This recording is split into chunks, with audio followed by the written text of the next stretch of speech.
Kaixo, ongietorria, zatika definitutako funtzioak motontakoak dira, hemen dugu bere izena, eta gero azaltzen dira hiru adierazpen algebraiko, edo bi edo lau daudenak. Orduan horre irakurtzen da. Isaken hiru, noiz erabili behar da baldin eta isa baldin bada -2 baino txikiagoa edo berdina. Noiz erabili behar da -1, baldin isa baldin bada -2 baino handiagoa eta baino txikiagoa edo berdina. Noiz erabili behar dugu -2 isa gehi bat? Isa baldin bada bat baino handiagoa. Orduan, egin bako ditugu taulak, ez da? Orentzako eta orentzako zabea. Orduan, zuzena denez, bi puntukin aski da. Bat zen izango da, derrigorrez, hor bukatzen delako.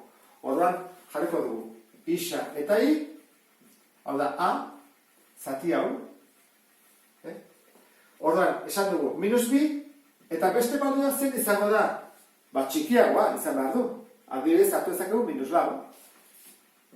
Ez du hartu behar 0 edo 2 edo lau, izan behar du, -2 baino txikiagoa. Orduan, -2 denean, honek zenbat balio du?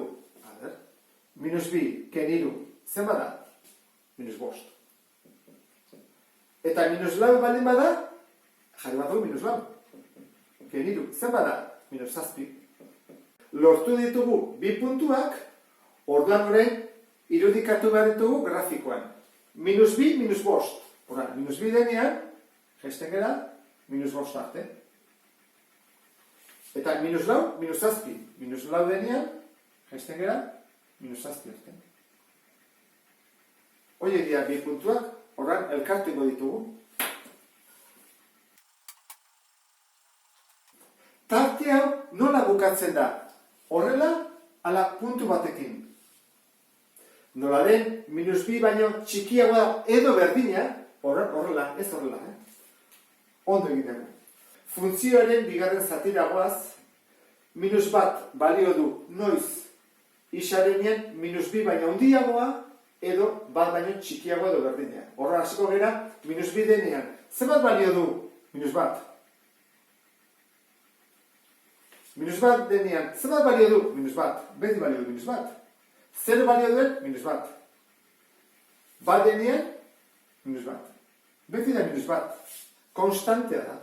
Orduan, lotuko ditugu puntuak. Hasten da -2tik, eta amaitzen da batean.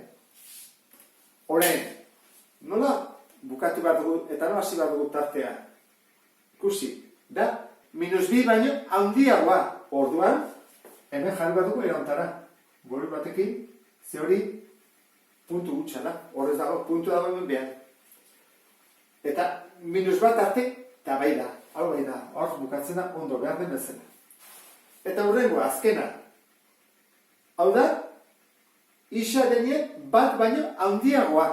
Orduan, ze puntu aurkituko ditugu? Hemen egin dugu bezala egingo dugu. Ezta? Hau da, B, hartuko dugu. Bat, derrigorez, hasten den lekua. Eta bestea, bat handiagoa, nahi dugun adibidez, lau. Lehen ere, -lau jarri dugu, orain lau adibidez. Orduan hasiko gara, -2 bider bat gehi bat. Zer bada, -2 gehi bat, -1. Eta azkena, jarri bat dugu, -2 bider lau gehi bat. Hau zer bada, -8 gehi bat, -7. Horra jarriko dugu hemen, -7. Bi puntua baditugu. Horra jarriko ditugu bi puntuak eta gero elkartu ingo dugu. Bat, -1. Bat, -1. Justu hortxe dago. Orduan jarraia izango da. Eta bestea, lau, -7. Ba, lau, batek beraka, eta -7. Elkartuko ditugu bi puntu horiek. Ezabatu dut hau dena, eta marraztu dut grafikoan. Orduan, errez osatuko dugu hau dena. Eremua. Guazik ustea zen eremua. Eremua zen da. Zenbaki erraren multzo osoa, ez da? Dela definituta dago. Eta biltartea, minus infinitotik hasten da, noaino, -1 arte. Eta -1, bai da ibiltarteko. Urrengoa, etena. Nun dago etena? Zer puntutan? Isak balio duenean, minus bi.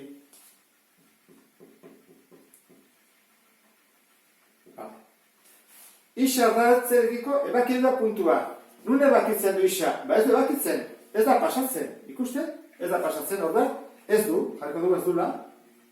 Eta I arratzergiko, ba bai, badu. Bete hemen pasatzen da.